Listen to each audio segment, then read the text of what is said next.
This episode of Three Black Guys with a Mic is being brought to you by our friends at Wendy's. We keep telling you over and over again, stop it. Don't be putting that frozen food in your body. You get in the car, your fries are still cold. Get in the car, your burger's not even fresh. You want fresh food, and you can get it at Wendy's. And you can get it for only $4. We talk about Wendy's 4 for $4. The meal includes your choice of a junior bacon cheeseburger or a crispy chicken BLT, 4-piece nuggets, small fries, and a drink for $4. It's always fresh, never frozen at a participating Wendy's for a limited time. Offer not valid in Alaska and Hawaii. Now, let's start the show. First of all, let me tell you something. Lamont is just full of shit. Sometimes my mama said, when you don't have nothing nice to say, you should be quiet. People say that Stephen A. is a coon. You agree with that? Everybody got quiet on that one? Okay. Are you drinking, man? I don't know. Are you drinking? I don't even understand how you can even put Common and Bob Marley and Marvin Gaye. And even Marvin Gaye. I'm saying, who's on your iPhone, who's in your playlist right now that ain't saying this? Maynard, I know you a little bit on the right. And Lamont, I know you got that country club lifestyle. All right, so ladies and gentlemen, welcome. This is Three Black Guys with a Mic. Look, Lamont, don't let me find out that there's some pictures of you this weekend out on the daggone, out somewhere in the Manhattans, in the Hamptons in a damn romper. Don't let me find you in a romper out here, my dude. Hey, man, Mike Tyson was in a romper, man. You ain't gonna say nothing to Mike Tyson. James Bond was in a romper, bro. James Bond? Yeah. I saw the internet. If you go back to yes. Lamont, don't let Lamont, because everybody else is doing it, don't mean that you're allowed to do it. I'm telling you right now, don't let me find out that you wearing a romper. Ladies and gentlemen, go ahead. I'm sorry, go ahead. I'm trying to get the show started, but I know, man, but listen, we gotta talk about these rompers, and we'll start the show after this, man. Talk about the romper. And maybe it's just me. Why are you encouraging them, Maynard? We should. You want to talk about that? Talk about it, son. No, I'm just saying, like, they making a big deal about the romper. It looks like a pair of shorts and a shirt that's connected, right? Looks like a onesie. Fall back. Is it a pair of shorts and a shirt? No? Yes? Maybe? Nah, it's a one piece. Okay, that's what I'm saying. Is it a pair of shorts and a shirt and it's connected? Yes or no? It's a sundress tied together at the bottom. It's a sundress tied together at the waist and the crotch is what it is. All I'm saying, bro. I know you know. Are you justifying rompers, bro? I'm hoping. I'm just asking questions right now because I've seen different variations of what these boys is calling rompers, and some of them they don't look too bad, bro. You feel what I'm saying? It's just, you know what I'm saying? In our next photo shoot, there will be no rompers allowed. The next interviews we do, we all wearing rompers. No more blazers. We're going from the blazer boys to the romper boys. No. I'm not going for the sundress look. Y'all can wear rompers. But see, this is what they want. This is what they want from the black man. They trying to daggone feminize us. You got Lamont out here wearing a romper. Now you know you're gonna look foolish. Whoa. We didn't say I had the romper. I'm just asking a question. I know, but bro. I know that you looking. I know you went shopping this weekend. You do, right. I was at Nordstrom's, but not for the rompers. It's Hampton's time, so so we don't want to see no Instagram pictures of you in the rompers. You already didn't expose that you was in ROTC, homie. So now, if we see you in the rompers. You gonna rock the peach romper? Are you peach or you gonna go with something lilac? The checkerboard. Bro, you gonna do the checkerboard? I'm just saying, if we're gonna go that route, man, we gotta stay in those dark, solid colors. You know what I'm saying? Oh, I get it. You trying to find something to wear to Puffy's all white party in the Hamptons. I got it. Okay. So you figure if I come in there in an all white linen romper, I'm gonna be stunting on them. Whoa. I'm a stunt, but not on those. You know what I'm saying? But I'm not committed. I'm just asking the question, bro. Like, you haven't taken the plunge yet, but but what he's trying to do, Maynard, is he's trying to see what we feel about it. So that way, if we feel okay with it about it, then he's like, oh, well, you shoot, Maynard and Spud, they all right with the rompers. I ain't gonna be dogged out if I go in and buy one. Nah, you know what, Lamont, you ain't gonna be dogged out to your face. I just want the brothers. Listen, if I go that route, man, I just want the brothers to be there to support me, man. That's all I'm asking. I You know what I'm saying? you. I support you, my dude. I All right, mean, man, just like with the wine, the romper that you like best, that's the one for you. That's your thing. All right, man. I'm done. All right, Spud, we can start the show, man. Ladies and gentlemen, welcome to episode number 26 of Three Black Guys with the Mike, Spud, Maynard, and Lamont. We are back in the building. Thank you guys so very much for taking the time out to listen to us on your way to work or at your desk or wherever you at in the world. We truly appreciate it. 26 episodes in. The last 10 days since we have talked with each other, or the last 7 days, I should say, since we've talked to each other, the Trump administration just never fails us, man. I mean, it just continues to never fail us on the unexpected things that go on in the White House. The question is that, the White House, well, let me just kind of recap the last 7 to 10 days. One, James Comey got fired. Got fired on national television, didn't see it coming. Then Trump showed, Russians classified information. He got the Russians all in the White House. Told the Russians that James Comey was a nut job and firing him eased the pressure from the investigation. Then James Comey said, you know what? I'm not going to have that. I'm going to testify on y'all. So he decided he's going to testify after Memorial Day. The White House also has been researching impeachment procedures against Trump. Here's the debate that I want to ask you. Maynard, we'll start with you. Is impeaching Donald Trump the best thing for the country? Because, correct me if I'm wrong, if we impeach him, Pence gets in the seat, correct? Well, let's back up. Impeachment is just a indictment, if you will. It's just being charged and being sued. Impeachment, even, Bill Clinton was impeached, right, but he wasn't convicted. So let's just make sure we understand that term. Impeachment means he has to stand trial for something, whatever he's charged with. If he's found guilty and therefore asked to essentially resign from the presidency or removed from the presidency forcibly, it's likely that Mike Pence is next man up. However, if you remember during the Nixon administration, everybody got right, handcuffs. Right. A whole bunch of people went to prison. And Gerald Ford, who wasn't the vice president, became president of the United States because so many people in the Nixon administration went to prison. So could Mike Pence wind up? They said that they say that 7 to 8 people who are high up in the Trump administration have criminal investigations opened on their names. And one of them people could be Mike Pence. So, we could mess around and impeach Trump and Mike Pence might go down too. Who knows? I don't know. Mike Pence just seems like he's just clueless. Mike Pence is on the low. Mike Pence is more gangster than Donald Trump. Well, that's my point. That's the reason why I asked you in regards to, that's not going to be a better fit. In the event that this does happen and it does roll out and Trump is forced to resign, which I don't see that happening. However, having Mike Pence as the president of the United States is definitely not better than Trump. No, it is better than Trump. Here are the reasons why. Mike Pence is, probably just as, politically is more devious than Donald Trump. The worst thing that we have going on, however, right now is even when Donald Trump does something that maybe could be considered right, he looks like, sounds like, acts like a buffoon and clown. And it's embarrassing on it. And he doesn't think. Give this much thought.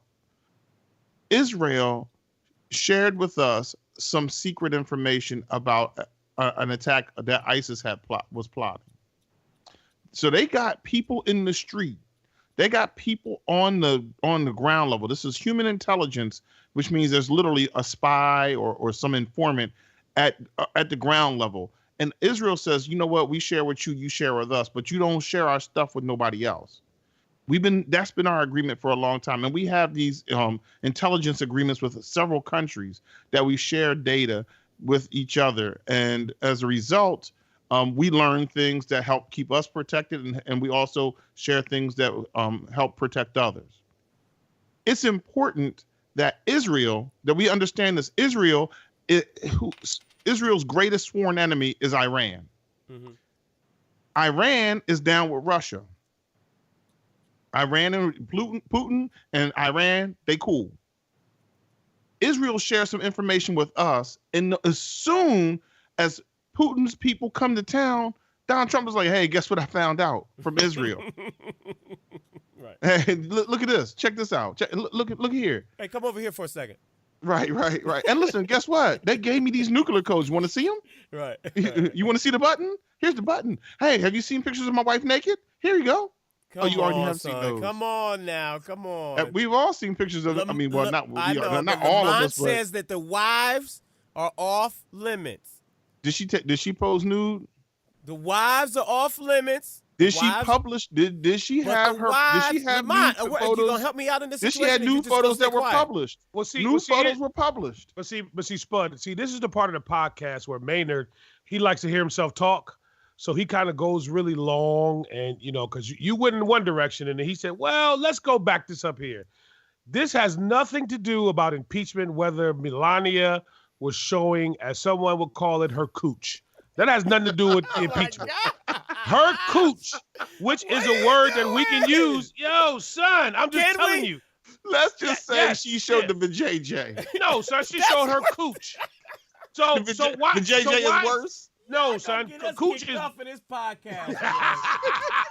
So why are we talking about her cooch when we're talking about possible impeachment proceedings, man? What I'm talking about is Donald Trump's inability to make good decisions when sharing information and data. He just shared that with them. There was no plan on sharing it. He didn't speak with Israel before. And Why did you bring up her cooch? Yeah, why did you do that, bro? I mean, come on, man. Because that's Don Trump's.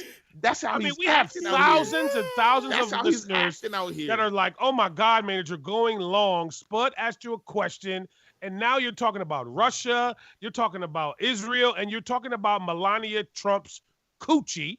You keep saying that word. It's not that easier to. That's not getting almost easier. worse than vajayjay. I mean, Okay, I'm sorry. Can we say I'm sorry. body parts? I mean, we are supposed to respect, Melania. The So, lady part. The lady. her parts. lady parts. Thank you. But I'm cooch saying is a is- good. Is it? That's Oh, I've heard. Stop saying this. I'm just saying. I've heard people say that's okay. Who's bro? telling you that? Okay, go ahead. Finish your pontificating moment, Maynard, and then we gonna bring it on home. Go I ahead. get it. He does have, his inability to make good decisions, not necessarily sharing pictures of his wife, is very, very, very scarce. But are those things going to lead to a unfortunate decision that Donald Trump is, probably already? It sounds to me like you're saying he's already making these unnecessary, lofty, responses to the public, to the media, or whatever, or on Twitter, and these things are costing him the opportunity, or costing him, ideas or opportunities for him to get impeached, right? Well, contrary to what Lamont will say, these are losing moments. These aren't winning moments. And yes, when you have a special counsel appointed to investigate you, when you say to the Russians that the reason why you fired the dude is so that I could, have better leverage to operate, and you essentially admit to obstruction of justice. Right. On 3 occasions, he admitted that to Lester Holt. He admitted it in the transcript of the conversation with Russia, and he did as much essentially as admitted in another interview. And then you turn around and obstruct justice once more by threatening Comey by way of Twitter. You're acting irrational. And what I think we're seeing is a man unraveling, is a person who's he's playing checkers when everyone else is playing chess. And it's not, And for that reason, you believe that Mike Pence would be a better president than Donald Trump? Yeah, I mean, at least somebody who's not going to go to Twitter every 5 minutes and just blast out any old thing. Like, the President Obama wiretapped me. Dude, don't put that on Twitter. So can I ask you a question, Maynard? So since 45 got on Air Force One, and he went over there to play footsies with the Saudis, you notice he hasn't been on Twitter? Why? I don't know. He might not have no connection over there. Homie been real quiet, you know what I'm saying, on the Twitter game. And I feel you. I think the reason why, though, actually, I think the reason why is, when he left, he wasn't aware of certain things. I mean, the New York Times, hold on, I'm just sorry to cut you off, but the New York Times was waiting for him to get on that plane. They was like, yo, as soon as he take off, we dropping this article. It was like 10 minutes after they took off that they dropped that article. But anyway, that was a sidebar. Go ahead. When he left, he wasn't aware of a lot of things, or a lot of things like Spud said, some of those things came out. And there's a space, from what I understand, even on Air Force One, and once they get over a certain part of the Earth or whatever, that Air Force One, in fact, would lose some of its ability to communicate with the internet for like Twitter and handheld devices, etc. And as a result, when he landed, he probably got beat with a bunch of questions like, oh, who knew all that happened? Who knew all of this was? Who knew that Robert Mueller was going to come out and say, hey, yo, somebody high up in the White House, in the current administration, did some dirt during the campaign, and we have a criminal investigation on them. He didn't know that was going to happen, and when that happened, and he landed, he probably was like, his people probably were like, hey, yo, you really need to chill right now. We need to conduct this tour, do this trip, and try to just be safe out here. Right. Shush yourself is what you need. www.sh.com is what you need to do. So Lamont, in your opinion, James Comey's going to testify after Memorial Day. Do you think this is going to be worse? I mean, what do you think is going to happen, when James Comey gets on that stand? Or when he testifies, I should say it like that. Well, let me, and I'm gonna do a Maynard number. I'm gonna go around the block to go like straight to the corner. is yesterday, it just so happened I saw on CNN, it was something called the 70s, where they kind of broke down different things in time or whatever that happened in those years. And they kind of focused a lot on the Watergate scandal. And it was just so eerie how they broke it all the way down from several prosecutors that were fired by Nixon, and just all of the shenanigans that went on, and how very similar they are to what we are dealing with present day. True. And what was really funny to me is that it seemed like to the end, when Richard Nixon said, I'm not giving up the tapes, y'all can see a transcript, I'm going to fight X, Y, and Z, that it wasn't until the end, until somebody whispered in Richard Nixon's ear and like, listen, man, they got you. Go ahead and resign, or this is going to get really, really ugly. And I think that's where Donald Trump is that no one is telling him that what's bad is really bad. In his mind, he's very similar to Richard Nixon. He thinks that he can ride this out. He thinks like, don't worry about it. I call Comey a nut job. Don't worry about this. Don't worry about that. We're going to be fine. And until we get to the point of somebody whispering in Donald's ear to kind of reel him in, he's going to stay out there on the ledge where he is. Now, here's where I don't like to do this, but I do have to agree with Maynard on this one particular point, is that, you know what? Donald's going to do what Donald's going to do, okay? Pence is going to do what he's going to do. I just got my ballot, in the mail, for my local election that's coming up in June. And you know what? We need to focus a lot of attention on that, on some of our races that we have in our own backyards, because there's some stuff that we got to prepare for. Because, again, whether Donald gets impeached or not, if we get Mike in there, we already know. We saw what the kids in Notre Dame did. We know how people feel, and he's just as bad, if not worse, than Donald is. He's in his own world. He's like, all of y'all can leave. I would sit here and talk to the chairs and give a commitment speech to these chairs, because I'm the vice president of the United States of America, bro. So I think, again, we got to understand what it is that we're dealing with. Also, take heed to the thing about history, how sometimes it repeats itself. And I don't know where we would be, even if Donald woke up tomorrow and said he resigned, if that would be worse than us riding these next, I'm going to just call it a few months, because, let's just look at it in months and not years, of him being the president of just dealing with his shenanigans. Because what do they say? It's better to deal with the devil that you know than the devil that you don't know. You know what I mean? So preaching, that's a good, my Jesus coming out of you, my Jesus coming out of you. So it's a whole lot of devils over there on 1600, bro. You know what I'm saying? It's not just Donald. It ain't just Mike. It's a whole bunch of other devils that we don't know. It's Melania, too. It's Melania. I'm just kidding. I'm just kidding. Well, see, Melania, she's so busy. She's more up in Columbus Circle in New York City than at 1600. So, we don't want to throw her, you know what I'm saying, in the mix, because we said wives and babies are off limits. And again, even though Maynard, he pointed to her private parts, a.k.a. No, I didn't actually point to her private parts. You know I just said that she posed nude. I just said she posed nude. You the one kept using that word. Let's move on to Snoop Dogg. So Lamont, You know, Snoop has reinvented himself a couple times. You know, he went from Snoop Dogg to, or Snoop Doggy Dogg to Snoop Dogg to Snoop Lion, and now, you know, I guess he's going to go to Pastor Reverend Snoop Doggy Dogg. He says he's dropping a gospel album. I gotta ask you, you are a music expert. You know, he was on Beats One saying that he was he's working on a gospel album. Is this a good look for the culture? Is this a good look for Snoop? Or is this an epic fail waiting to happen? Well, here's my big issue with Uncle Snoop. I'm just trying to see, you know, Uncle Snoop, he getting nominated at the Stellar Awards.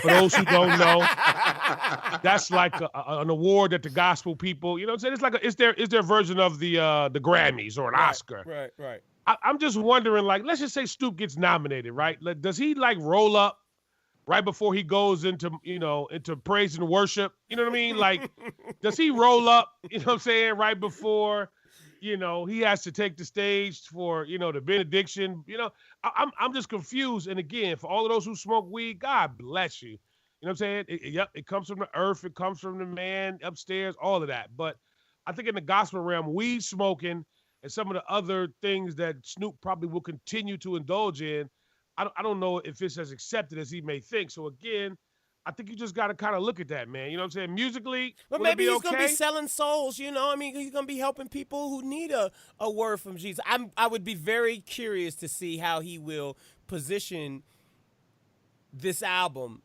from a gospel perspective. I mean, I would really be interested to see how that helps. But maybe, you know, those people who may want to come to Jesus, this may be a gateway. And I'm with you, man. But all I'm going to say, man, is, you know, one of my favorite songs is, you know, it ain't no fun if the homies can't have none. I love that shit. And I don't want to start quoting Uncle Snoop and the rest of the Death Row Squad that was on the record, but it's like, I don't know. And I know we all come from different backgrounds and you can change the X, Y, and Z, but Snoop, I don't know, bro. Like, we talked about this before. I don't want to be 60 or 70 paying to see Uncle Snoop do a show and hear him, you know, do praise and worship, you know, in the show. I want to hear, you know, it ain't no fun if the homies can't have none. Right, sipping on gin and juice, that's what you want to hear? Yeah, I want to hear gin and juice, bro. In the beginning of this show, we talked about doing better. I mean, dang. Snoop can't get a gospel album? Snoop You just trying want to do, Snoop you is just trying to want, do better. I know, and you out here talking about Snoop. I don't want you to do better for the people or yourself or the culture.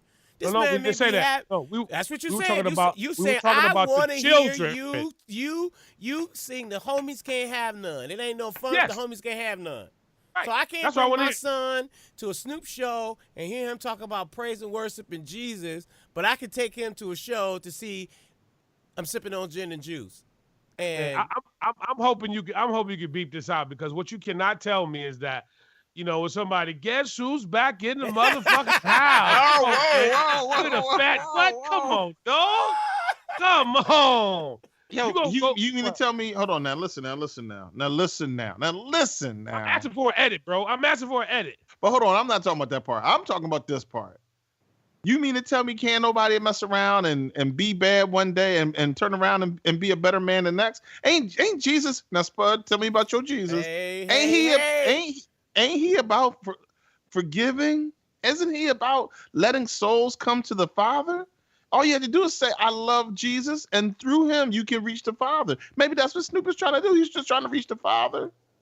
What's wrong with that? I'm not saying that he can't, but what I'm saying is that Lamonte don't want to see it. That's all. Look, I don't want to see that. You asked about me. You want to condemn him to hell, Lamont. No. That's what you're doing. You're trying to prevent him from touching the hem of the skirt. Here's what I'm gonna say: is if I want to get some of Spud's Jesus, I will call Pastor Shirley Caesar. I'll call. But Pastor Shirley Caesar's hateful. What you talking about? We rolling with Shirley Caesar. Yo, son. Wasn't she hating on the gay people? Yo, my dude. No, that was Juanita Bynum.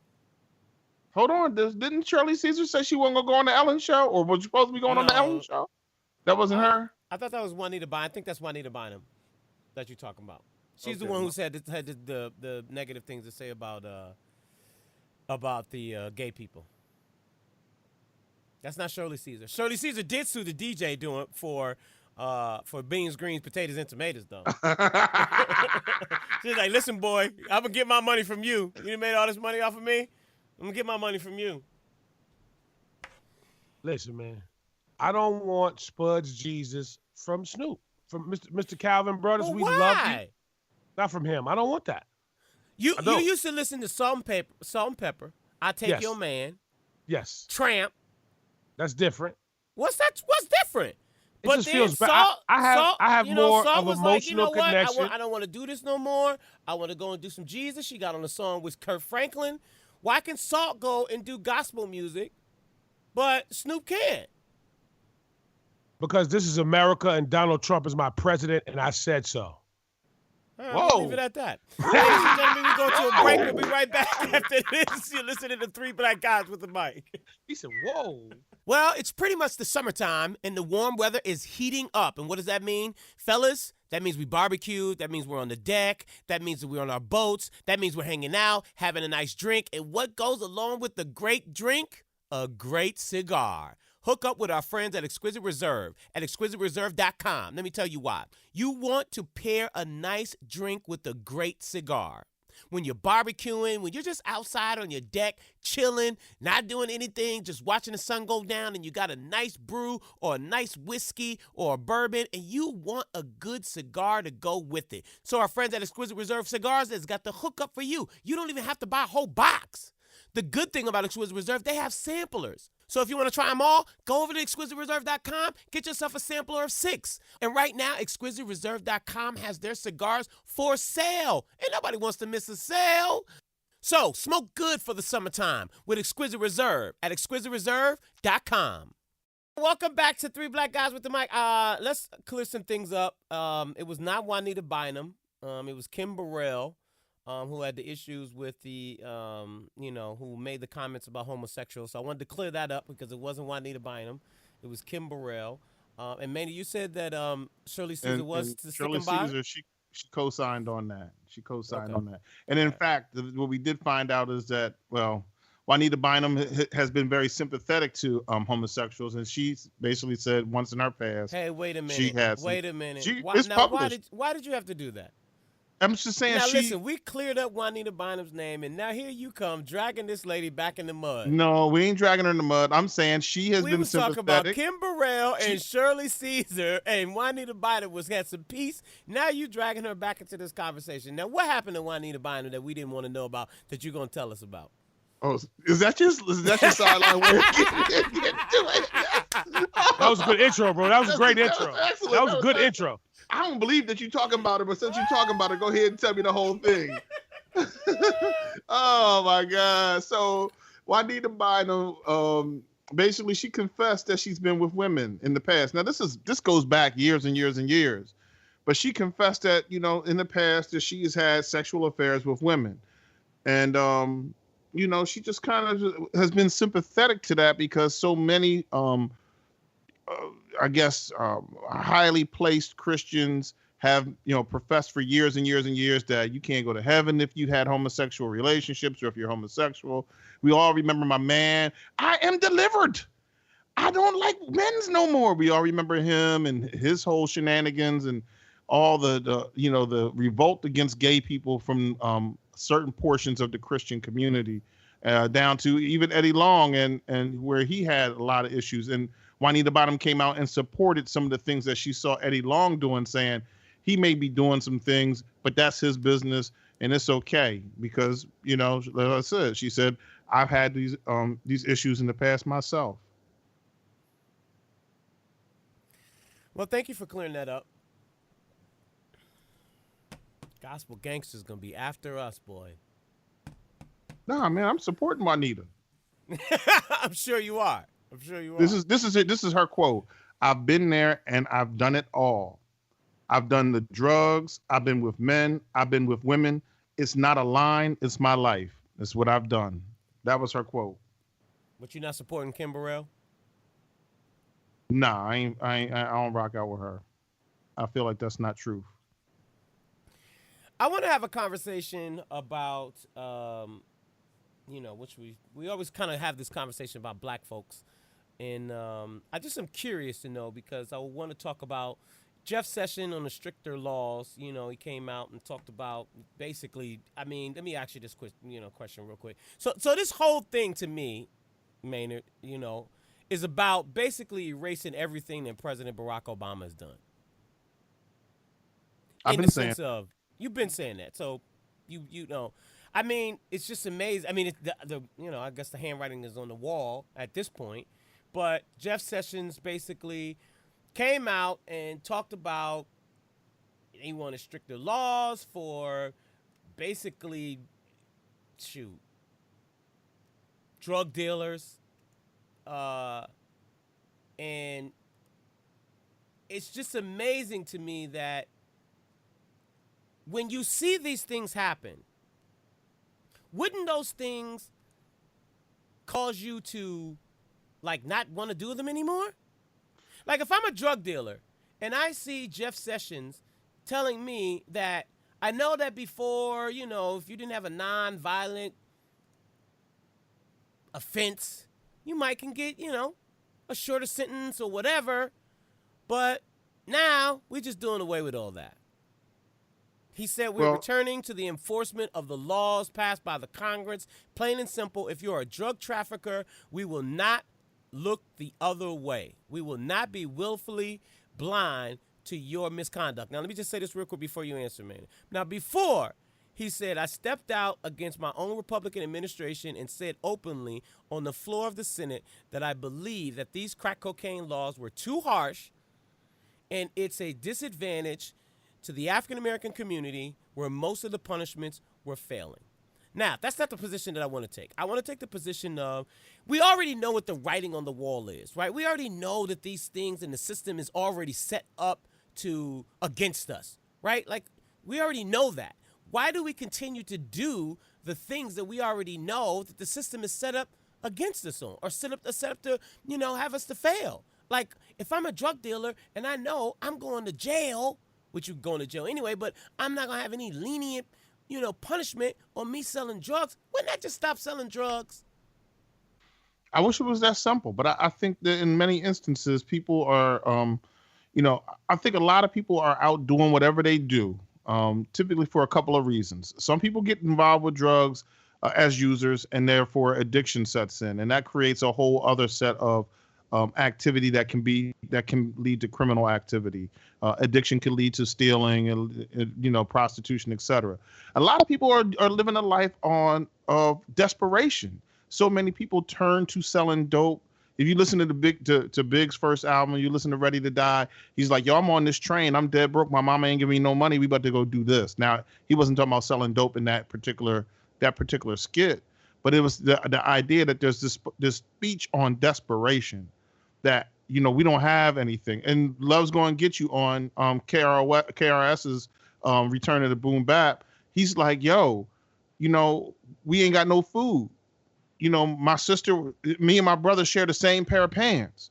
And so I got to get out here and sell dope. And I think then some people would normally think like, hey, all right, so you sold enough dope and you got some money, you should stop. You get out of the game. But then you got the scenario that Brandy Davis brought to us. She was like, once you start supporting people, you feel like that's your job to support your, to make sure your family is eating, to make sure everybody's bills are covered. And you get kind of stuck in this realm of I got to do this. And at least that was her story on it. And so I think a lot of people get stuck in this is where we are. And then at some point, they make these calculated risks in their mind that, I can go get a regular job and give up hundreds of thousands of dollars to work at some low-paying McDonald's job, or maybe even get a decent job like delivering mail. If you don't have skill sets, that may be all you can kind of do is get a low-paying job. I think a lot of people make a calculation that they know that if you're involved with selling dope, or if you're involved with the mafia, you're involved with gang activity, there's a possibility that you can go to prison.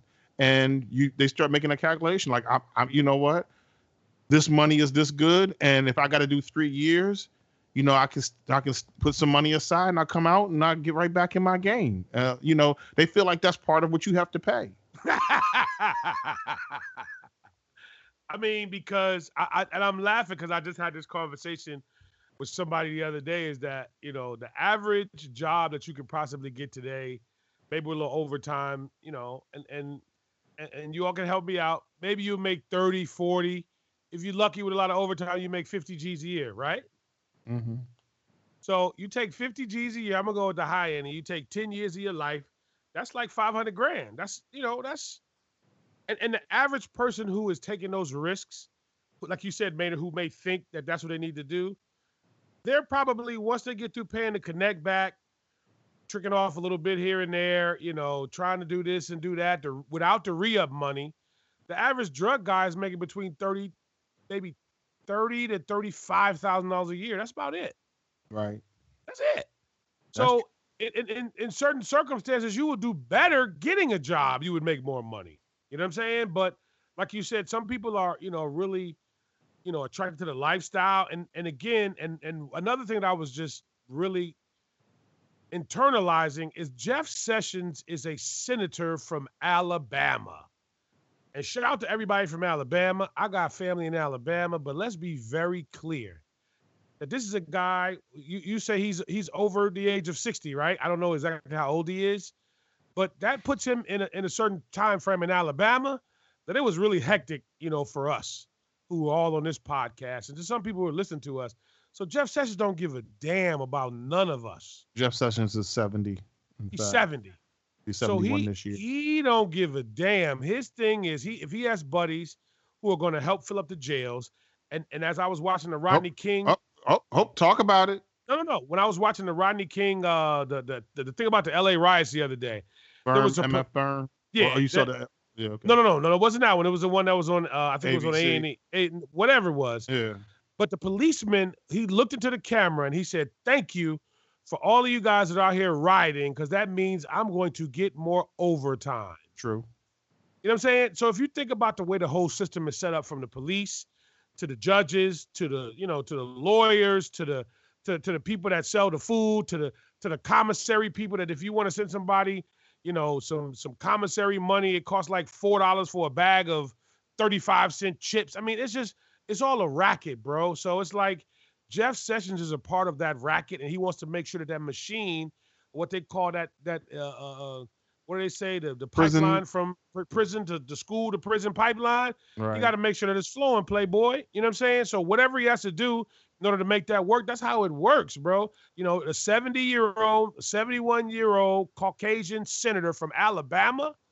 Come on, man. I know what you're about, and it's okay. I'm cool with it, because I'm going to look you in your face and say, I understand what you are and who you are and what you come from. And that's how we know how to deal with individuals like that. So... But, a lot of people out here think, just like there's somebody right now who's playing the lottery every day thinking, one day I'm a hit. One day I'm a hit. And so many people are out here grinding on the corner saying, one day I'm going to have my own franchise. I'm going to be the kingpin. I'm going to have enough money to buy my own brick, start my own package, and put my own team on the street. And I'm going to be big time. A lot of these cats don't realize that, that's a pipe dream. And no pun intended. So, okay. All right, cool. So let's move on. Maynard hit us with a text today, talk about Nicki Minaj is no longer hip-hop. Where'd you get that story from? Yo, Nicki Minaj is all pop, man. So I'm peeping Hip Hop DX today, if that's where you want to know where I got it from. Okay. Which is not necessarily... That's the first problem. That's the first problem right there. Okay, that's no wonder I couldn't find it. That's like almost like media takeout. Exactly. Who reads Hip Hop DX anymore? Like, come on, Maynard. Well, tell me what you reading. No, let's go. Hiphop.com, SOHH. Global Grind. I would have gave you Global Grind before Hip Hop DX. I mean, I went through a bunch of sites today. Okay, that's fine. They're up and they're running. I mean, I don't know how credible they are, but go ahead. And I'm just thinking about the whole Nicki Minaj, Katy Perry. Right. When she said that, rap beefs are silly rap beefs make her earn her more checks. Yeah, I feel like she's past us now. She's in a new space, and She's doing her other thing. She didn't.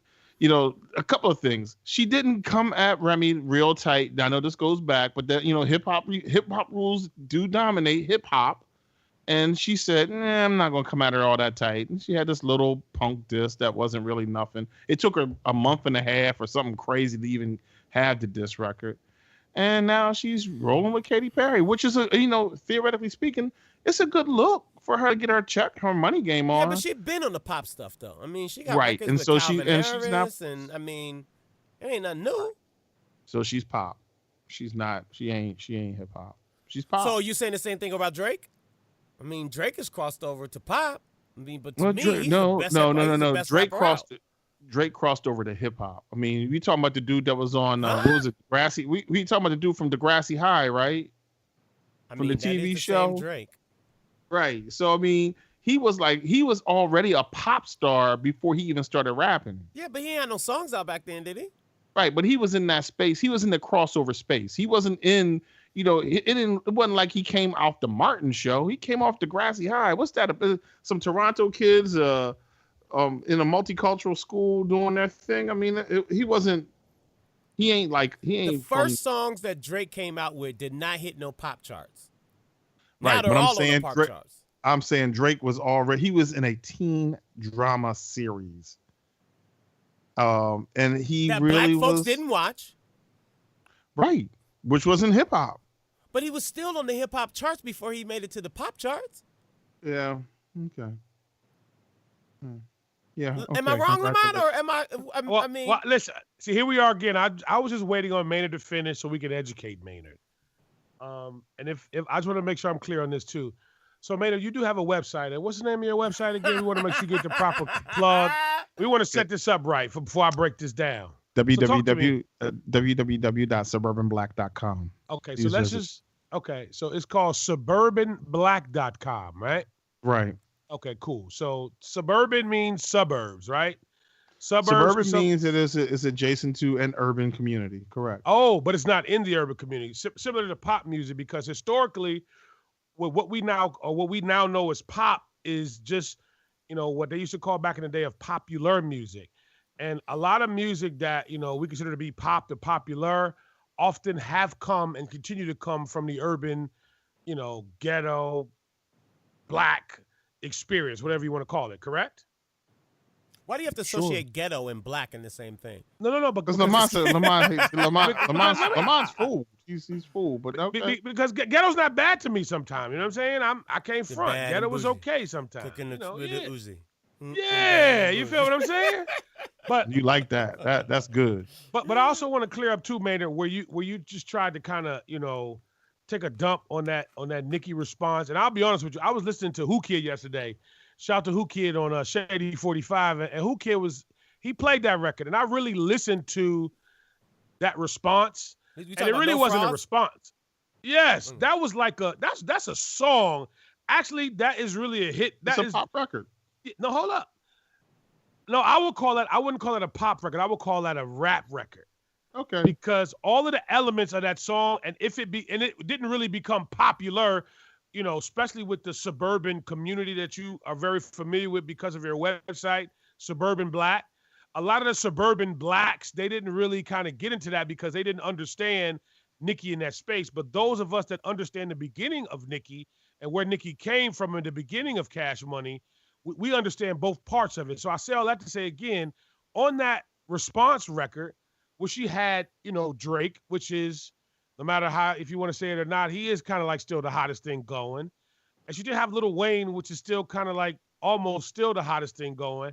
And she's still a little bit warm out here too in these streets. So it's like whether she's pop, crossover, whatever you want to call her, because that's the only reason why Katy Perry, Calvin Harris, and all those other people are aligning themselves with her, because they know that she is popular in our community. Whether you want to call it urban, hip hop, rap, because again, that's how they get their credit. So I think you just got to be careful of dissing Nicki because of her and her popularity of what it is. She ain't doing no different than what she's been doing. You feel what I'm saying?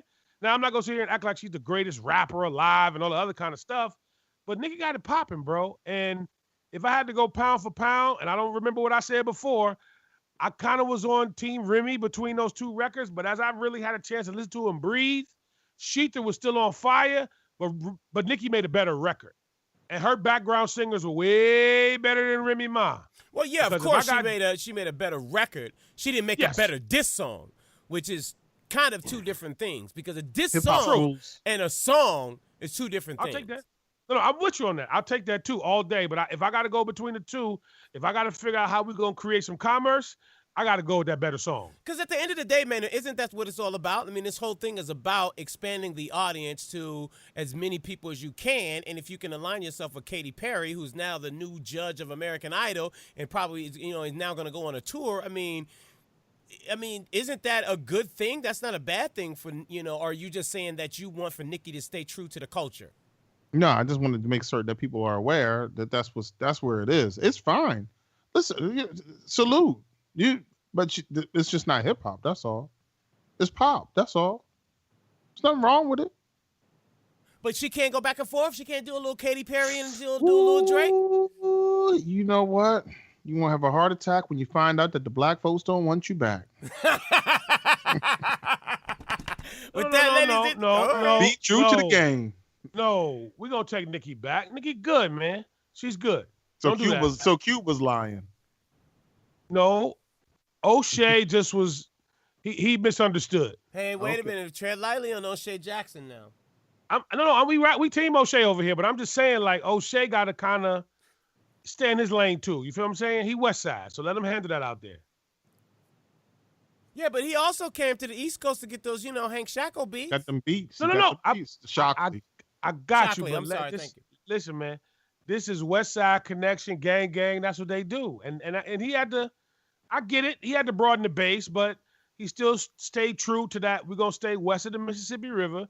We got that. So I'm going to end on this. So did you consider Jay-Z going pop when he did a mashup with Linkin Park? No. Maynard? I didn't consider Jay-Z going pop. I consider that work was pop. But Nicki's work isn't pop. She is pop now. I never really felt like she was that hip hop. I felt like it was always Trump, bro. You sound like Donald Trump. Where you going? Is she or is she not? What are you doing? Yo, man, when you were talking, I ain't say nothing. Why are you all in my daggone talk time? You talking about man, Nicki, you just because you got free getting, nights and weekends don't mean that you can talk when I'm talking. Yo, Playboy, you talking about Nicki, man. That's really emotional for me, bro. I can hear it. How many checks is Nicki putting in your pocket? Let me find out. Quite a few. I can't lie. Let's now we know. So you're biased in your opinion. Quite a few. We got to impeach. Shout out to Cash Money. Shout out to Universal. Okay, now we know why. Now we know why you team Nicki. Okay. Now all of a sudden the Ether song wasn't that dope. No, it was dope. You can't front. No. Remy Ma, she brought it, but it wasn't a better record. It was a better diss, but it wasn't a better record.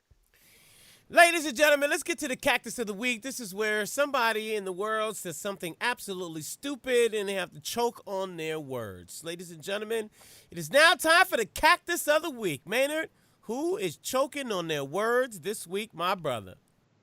Well, I got some problems and some concerns. I got some concerns and some problems. Lil Durk. Lamont, you know who Lil Durk is? Tread lightly. 312, son. Tread Lil Durk. Like Lil Durk apparently doesn't have enough historical knowledge in the game, and this is the reason why the classics in 1982 or whatever y'all keep saying about me is important. He dubbed Future the modern day Tupac. Lil Durk dubbed Future the modern day Tupac. Now, if we don't respect classics, if we don't respect those that came in the game, Future, and I know, I'm not dissing Future. I know that's your man, Lamont. I know you like Future and what was the joint he got, the Darkos joint, or what's it called? Mask Off. I'm sorry, that video, oh my gosh. Oh, that's my a problem. gosh. That is a problem. I'm not dissing him or his music. What I'm saying right now is Tupac is. When is anything sacred in the game when anybody can just come out and be like, yo, this dude's on Tupac's level? You don't, Lil Durk, you don't get to say that. Lil Durk, you don't even have what we used to say in college. You didn't have enough credits to eat. You still trying to find a bathroom on campus. You don't even know what the administration building is. You're not really part of this game real good yet that you get to start talking about Tupac. And I know you didn't mean it as no slight to nobody. He got him out here calling him New Pac.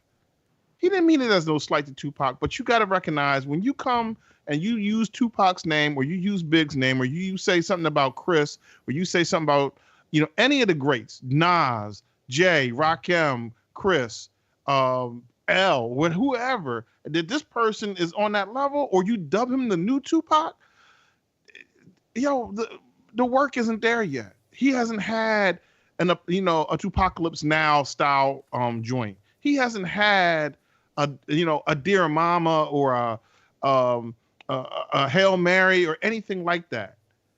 You can't. He's not as important to rap or hip hop or black culture as Tupac. And for that, man, I'm gonna need you to get some historical learnings going on so you recognize just how important Tupac has been to this culture. And I'm not a big Tupac fan, but I recognize that this dude did something so special and so unique that Future's not on that level. And for that, Lil Durk, Cactus, straight to the face, in the throat, guzzle it down. Yo, my dude, you gave him the cactus. You ain't got to go all that deep with it. You know what I'm saying? It's my cactus to give, my dude. I hear you, man. Just hand it to him, put it in his hand. You know what I'm saying? And then we could just kind of move on because... No, the term is choke on a cactus. So son, we just go... This one for Lil Durk, we just going to give him the cactus. We're not going to... We don't want him to choke. You feel me? We don't just want give that. it to him and then figure out if he decides if he wants to choke on it later, then that's on him. Right. Really, I want Maynard to give him the cactus and then run. Can you do that for me, Maynard? Because them OTF boys, them 312... Listen, man, let my man breathe. And you know what? Here's what I'm going to say, Maynard. I feel you and I understand what you're talking about, but here's my thing with Lil Durk. You know what I'm saying? For one, he's little. For one, this young man was born in 1992. And this is no slight or whatever. I mean, dude was still in Pampers, bro. You know what I'm saying? Like when a lot of the things that you and I experienced. So we're going to have a different emotional connection to it. The only reference that this young man has is he does have some of the music. So even some of the YouTube videos and the whole, and that piece, but he wasn't there to live and probably experience. He doesn't have those life experiences. So his barometer may be a little off. Dude is a good dude. You know what I'm saying? Dude is really, you know what I'm saying? He's a good guy. So I don't think, like you said, none of it was malicious. And if we got to give him the cactus, let's give it to him. But we don't need no choking. We don't need no swallowing. We just going to set it down on the ground. Protecting that check. You know what I'm saying? And we're going to ask you, Maynard, please back away slow, okay? And we good. No. I do have to side with both of you guys. Let me start with Maynard. I think that one of the problems with hip hop and the comparisons, like with Troy Ave, Lil Durk, with Rich Homie Quan not knowing the Biggie lyrics, with Lil Uzi. I think it wasn't. I don't know if it was Lil Uzi Vert or which one said that Biggie wasn't. He wouldn't have been his joints ain't classic if he had still lived. Right. I forgot who said that, but I mean, I think that as a hip hop artist, you should know the history, and you should study the game, right? To be in this business, you should be able to study the game of the people who either paved the way, and to your point, Maynard, like. Tupac is an icon. I mean, like he's an at least on the legends person. Beyond the music, from a revolutionary standpoint, from a messaging standpoint, in a sense, and also from a movie perspective. I mean, he is an icon. Not taking away from Future's success, I do agree with you that I don't see an All Eyes on Me from Future yet. I don't see a Tupacalypse Now yet.